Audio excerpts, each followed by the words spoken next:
Hey folks, welcome to my review of Mario Golf Super Rush. Mario Golf is finally back on home consoles after so long since Toadstool Tour. So is it up to par? Or is it a double bogey? Everyone's a critic. With the last free update that was released recently, I decided it was finally time to review this game in its entirety. Let's see where the good and the bad lies in each of the categories I go through for this game. Alright, here we go. Game modes. We got standard golf. You hit the ball, aim it, and make sure you get it in with the less strokes to get a birdie, eagle, par, etc. But what's different and what really caught my eye was speed golf. You and other players race against each other to get your ball into the hole before anyone else. Each character has their own special shot or dash that can be used to really mess up players. It's cause of speed golf that I never really touched standard golf. I do wish, however, that you would be able to do 4-player speed golf. For some reason, you can only do 2-player speed golf, which is strange. Here we have battle golf. In this mode, you and 3 players try to get 3 holes before your other opponents do, and you have to do that while dodging obstacles in your path.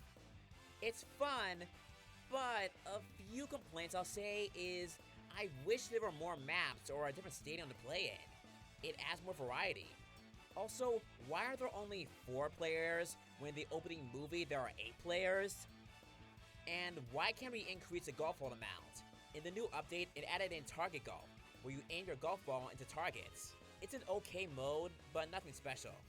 Oh, and also one shot, one putt, which is standard golf but more challenging. Characters. The character roster for the most part is pretty solid. Hey, no clones. As of this update, we got 22 characters to choose from, with Toadette, Ninja, Koopa, Wiggler, and Shy Guy as free DLC, and the introduction of Pauline, King Babam, and Charging Chunk being new to the roster in the base game. And I really enjoyed the fact that they're in.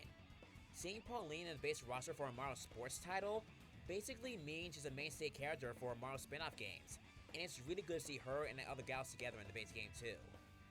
Side note, a majority of the cast are wearing really great sports attire for golf. Mario and Luigi are twinning it out, Wario with a cowboy hat, Waluigi with fedora. The princesses all have different attire to really showcase their personalities, like Daisy has a skirt and not a skirt. And then Toad and Bowser Jr. looking so adorable, and even Bowser has good clothes on. Boo is... And then Yoshi and DK, yeah, I don't know why they didn't give them outfits, and yet Bowser and Bowser Jr. do. It's not a big deal, but it's strange considering how they wore clothes in Strikers. Also, where's my boy Diddy Kong?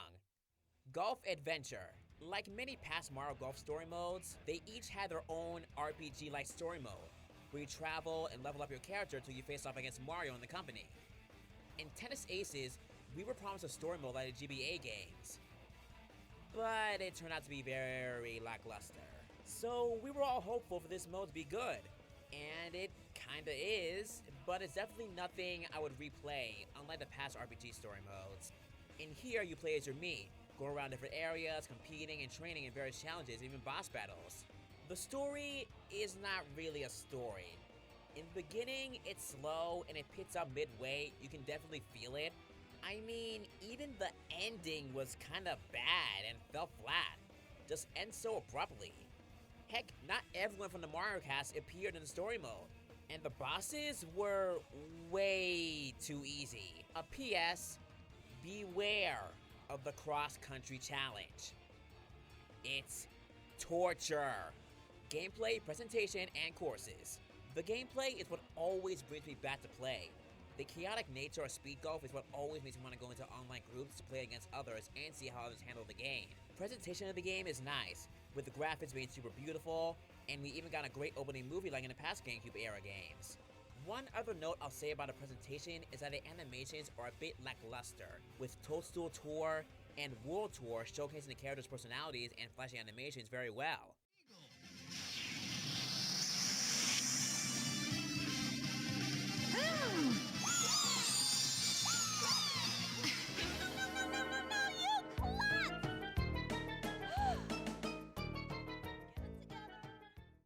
I mean, sure, one could argue that because of speed golf and battle golf that they couldn't have those animations and we got simple animations instead. And that's fine. Daisy's... whatever. still makes me laugh. Until they change it! Moving on to courses, they also bring up some strategy as each course has its own gimmicks to make you really strategize your way to get to the goal. Super Rush is fine with its modes, gameplay, and characters. However, it just needs a little bit more to make it complete. For one thing, where's tournament mode? Tennis Aces had it, and even though it didn't really have trophy animations like before in the past games, but at least it had it.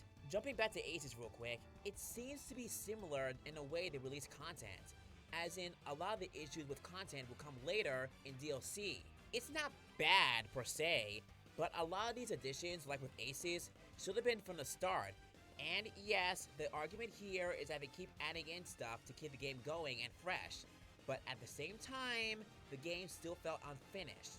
And as of this review, Aces had a lot more character additions and updates in Super Rush. I love the game and I still play it from time to time, but I wish we had more. Maybe if they do the paid DLC thing, they may add them in. I give this game an 8 out of 10. Great graphics, presentation, and gameplay, but lasting content. Thanks for watching, and let me know in the comments what you think of the game, and let me know if you still play the game. Alright, I'm out to play some golf.